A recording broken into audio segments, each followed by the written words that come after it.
इस देश ही नहीं, दुनिया में जहां भी सनातनी लोग हैं वो भी, और जो सनातनी नहीं थे, सनातन को समझ गए हैं वो भी एक ही बात कह रहे हैं कि मेरी झोपड़ी के भाग अब खुल जाएंगे, राम आएंगे।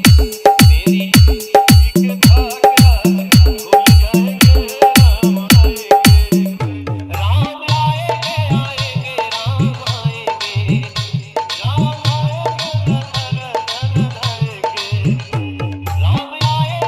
आएंगे, राम आएंगे। राम आएंगे, आएंगे, राम आएंगे।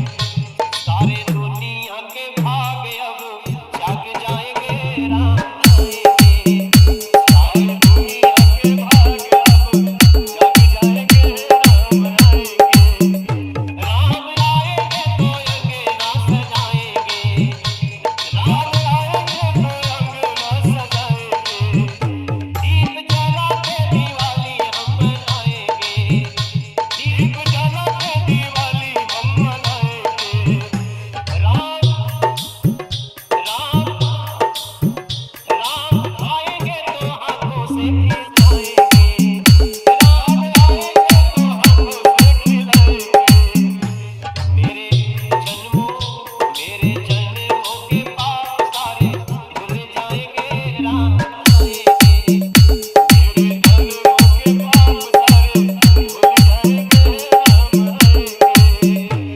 गुरु रूप में राम मेरे आएंगे, गुरु रूप में राम मेरे आएंगे।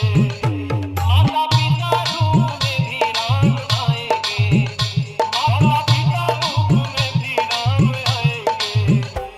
ये भूलना नहीं है आगे राजा कि राम ईश्वर भी है, राम मानव भी है, राम सृष्टि भी है, राम सृष्टा भी है, राम दृष्टि भी है, राम दृष्टा। सिंगरौली जिला राम के जीवन से कुछ चुरा लीजिए और थोड़ी थोड़ी मर्यादा